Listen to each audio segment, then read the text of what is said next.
everyone, welcome back to another manga review. After a very long time, I have finally caught up with Komi Can't Communicate. The series is pretty long and it took a while to fully catch up to the latest chapter, and it's still ongoing from what I understand, but I'm not really quite sure for how much longer it'll be ongoing, because it feels like, based on the last few chapters, that we might be nearing the end, but who knows. So first, let me go over the plot of Komi Can't Communicate. It follows two main characters, our MC, who is as generic as they come, and Komi. Now, Komi is someone who doesn't speak to other people, and people have a hard time kind of reading her and understanding what she's thinking, understanding what type of vibe she's actually giving off. And a lot of people find her very charming, so they assume a lot of the time how she really feels or what kind of person she really is. They find her really intimidating at times, which can be played up for comedy, when actually she just wants to make friends. She wants to be able to communicate with other people,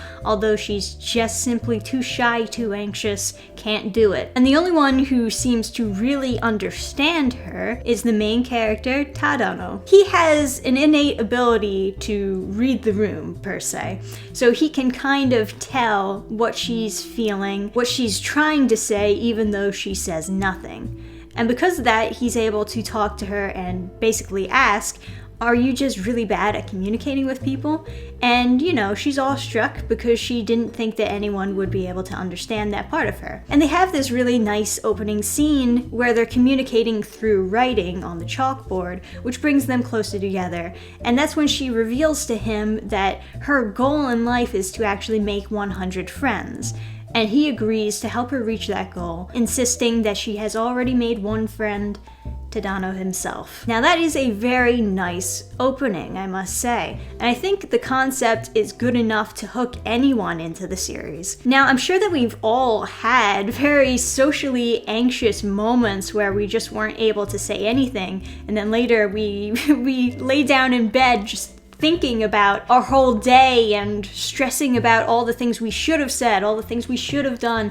And this manga series really does do a good job in showing us those moments and, you know, exaggerating with it, how we overanalyze and stress out about really small things. It's very good. And, you know, me personally, I relate to Komi so much because there was a period in my life where I would not talk to anybody. I had no friends, and I remember people in my class thought I was mute because I just didn't say anything. I didn't like speaking in front of the class. But you know, with time, I was kind of able to grow more and more out of my shell.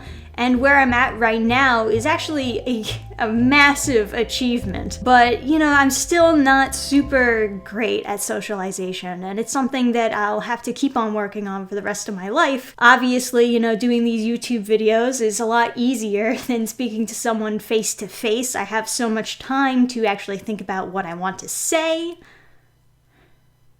And then I can just edit out the places where I pause and say nothing and stare at the camera. But yeah, I really connect with Komi, and I think most people can, because I think we all go through those cycles where we just have too much trouble communicating with others. And just because we're scared of communicating with others doesn't mean that we don't want that social connection. Everyone needs friends, of course.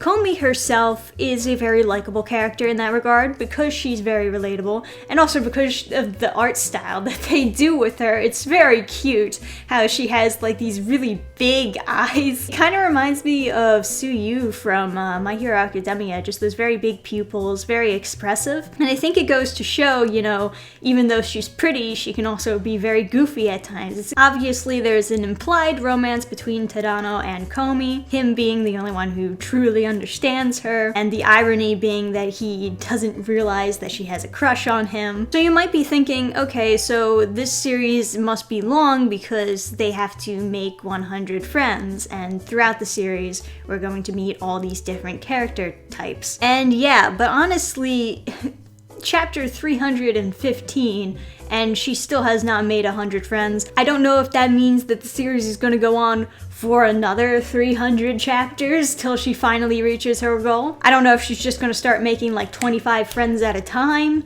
go to one of those social gatherings and just like, you're all my friends now. I'm not even fully convinced that the series has to show her making a full 100 friends. Just knowing that she's out there still trying and still, you know, going at it, still socializing with people is enough for me. But I don't know. I don't know how the series is going to go about it, because the romance did conclude within the last few chapters, and it does seem to still be ongoing. Like I said before, it seems like we're gonna get more in the future. But yeah, I know that this series has picked up a lot of popularity, and I can totally see why, because I think that the concept itself is very compelling. All that being said, you can understand my anxiety when it comes to reviewing something that's popular, because essentially people are holding guns to my head, demanding that I don't say anything bad about Komi Can't Communicate. But let me tell you, a lot of people are super hooked on this series who are not fully caught up with it, which is why I prefer to be fully caught up with a series before I start recommending it to people, because it happens all the time where a series starts out really good with a very compelling concept, and then all of a sudden the author decides to take it in a different direction. So first, I want to talk about the side characters that are going to be introduced throughout the series, or just a few of them. There's going to be a lot of side characters popping in and out of the series because she has to make 100 friends, meaning that the writer has to put in 100 characters, 100 different characters into the series. And let me tell you, not all of them are winners. One of the first friends that she makes is also one of the worst characters of all time. Her name is Yamai. Yamai is a garbage character and I hate her. The series could only benefit by killing her off. So it is kind of a tropey thing that there's a perverted character in an anime series. And I find that in a lot of cases, whenever the perverted character trope is put on a girl, they will make her more aggressive than a perverted boy character would have been, because that's funnier somehow. So Yamai's whole thing is she is in love with Komi, obsessively in love with Komi, and she kidnaps the main character with the intention of eventually killing him, I guess, to prevent him from getting any closer to Komi. And when Komi finds out, Yamai basically says he's not fit to be your friend, I should be your friend, and Komi rejects her and basically says, you know, my friends are my decision. Which I felt like was a really good lesson. Reaching the goal of 100 friends is nice, but quantity over quality is not a good goal to achieve. I think that there are some people who don't deserve to be your friends, and I think that's a really good lesson to put in there, especially when friendship is the main theme of your show. Some people you shouldn't be friends with. Some people are bad influences, some people are toxic, some people are going to make your life worse. And even though this series was going in that direction of teaching that lesson, they immediately take it back. Because afterwards, Yamai apologizes and Komi becomes friends with her. Just to recap, this girl who is obsessed with Komi, who kidnapped her best friend with the intention of eventually killing him, gets to be Komi's friend because she said she was sorry? No. Now here's the thing, she said, oh, I went too far by kidnapping him. I should have just threatened him. I'll never do that again. And she doesn't even hold true to her word. As soon as she finds out that they're dating, she tries to kill him in the middle of class. Call the police. Don't be friends with this girl. I don't know, I guess everyone might be a little bit numb to it by now because it's such a often used trope in anime. Maybe they just think, oh yeah, that's a bad trope, but we just gotta ignore it. She's so fucking creepy throughout the entire series. Every time she's on the page, it's worse. She's also introduced like side by side to another character who is also like lesbian, masochistic, obsessed with Komi. They try to make the characters a little bit more different as you get into the series, and you know, she's not supposed to be as obsessive or as stalkerish as Yamai. But I don't know, man. It seems like kind of a bad call to introduce those two characters side by side like that. Another thing about the characters introduced later on, a lot of them are just basically characters from other animes. We'll call them references, right? We straight up have the character from Love and Other Delusions. There's the Mamba Girl character, which could be from Nyankoi, or there's other like animes out there, of course, where they have a Mamba Girl, and it follows that same exact story where they wear the makeup and everyone's like kind of creeped out by them, and then they take it off and it turns out that they're beautiful, and then the guy character's like, you look prettier without it, and then she's like, oh, I don't have to wear it anymore. It's the same storyline. It kind of just seems like the writer wasn't prepared to write actually 100 characters. I don't think you need her to make 100 friends. Like I said before, if you have a small group of 4 or 5 friends who are really good friends, really loyal friends, then that's so much more valuable than 100 friends who don't give a fuck about you. Especially if they're creepy stalkers who should be put in jail. So when I first started this series, I was super hooked because I liked the concept and everything. And I kind of went into this series expecting it to be more like a series version of A Silent Voice, where it's heavy on the drama and the deep emotional stuff with some comedy and romance on the side. The further I got into it, the more it just felt like school rumble. You know, it just felt like high school where there's 5 different love triangles and oh, it's gonna happen at the end. And they do insert a love triangle that takes the forefront, not with Yamai, thank God. This is all spoilers, by the way. So if you want to know how the series ends and you're not fully updated, you know, feel free to click off of the video and go read it for yourself. But boy, oh boy, this love triangle kind of ticked me off. Not because the other girl that falls in love with the main character is bad or anything. She's really sweet. I like her as a character.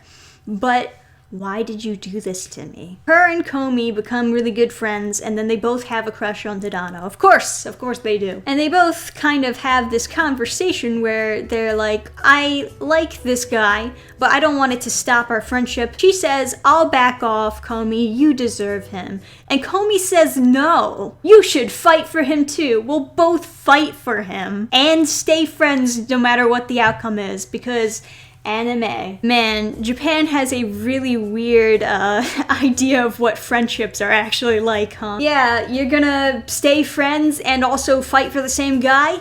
Good luck with that. The part that really ticked me off the most, though, is the fact that when the Mamba girl actually confesses to Tadano, he says yes. He agrees to date her despite not having feelings for her. And then, because the plot demands it, of course, she has to talk him out of saying yes to going out with her. What is this? So Tadano is basically just one of those guys who just says yes to any girl who likes him. And that's fine, right? Maybe the lesson here could be, oh, if Komi-san was able to speak up and actually gain the courage to confess her feelings before, you know, this other girl swooped in and took him. You know, maybe them dating would be the push for Komi to finally speak out and say, you can't date her because I love you. I mean, it would still be messed up because they're friends, but you can't write your way out of that one now, can you? So Mamba girl talks him out of saying yes to a date with her, and also accuses him of denying his own feelings to Komi, which is kind of bizarre because throughout the entire manga series, there was not a moment where he was ever denying that he had a crush on Komi. We could read his thoughts, and his thoughts were always like, wow, Komi's so beautiful, I love her. So after that, he like leaves her to cry in the classroom alone, and he goes to confess his love to Komi. Now, I didn't want him to confess to Komi. I wanted Komi to confess to him. I thought that would be so much more powerful if she's the one who confessed, because her whole thing is she can't communicate. Her whole thing is she's trying to build up courage to push against her anxieties, to become closer to people that she cares about. It would be so much more impactful if she was the one who confessed. Now, there was this moment where they had a play, and during the play, she confessed, but, you know, it's all part of the act, so it basically didn't count. But I thought that was so much sweeter when she confessed in the play than when he confessed way later in the series. If they had gotten together after that play, I actually think I would have liked this series more. Now, it very much happens with a lot of writers, especially writers who are trying to aim for a teenage audience. They make their series a little bit more trashy. They put in a lot of tropes that are shown to like sell the series more or appeal to a wider audience. And the love triangle thing is definitely a factor in that. As the series goes on, I assume that we were gonna have the two dating, but as far as communication goes, it doesn't look like anything's changed between them. If anything, it just looks more tense now. So it's not even really satisfying to see them together. But I don't know, like I said, the series is still going. I guess there's some opportunity to like pick up from there and try to turn this thing around, but I'm not mad. I'm just disappointed. But you know, that's also part of the problem when people hype up a series so much. I expect it to meet my expectations of that hype, and instead I got School Rumble. If I had just read maybe the first 2 volumes and were trying to decide whether to recommend it off of that, I would probably recommend the series. But reading the whole thing, it's not for me. And if you have tastes that are similar to mine, it's probably not for you either. Anyway, thanks for listening to my opinions and my ranting on about this series. And if you enjoyed it, no hate. You know, good on you. Enjoy whatever you enjoy reading. It's all up to you what your personal tastes are. Like the video if you didn't enjoy, comment down below your own thoughts, your own opinions, what you loved about the series, what you hated about the series. Subscribe if you'd like to see more reviews from me. More reviews are coming. Oh, I can't wait to review Spy X Family. That's gonna be so good! Alright, so I'll see you next time, guys. Till then. Program restart. Shutting down all systems.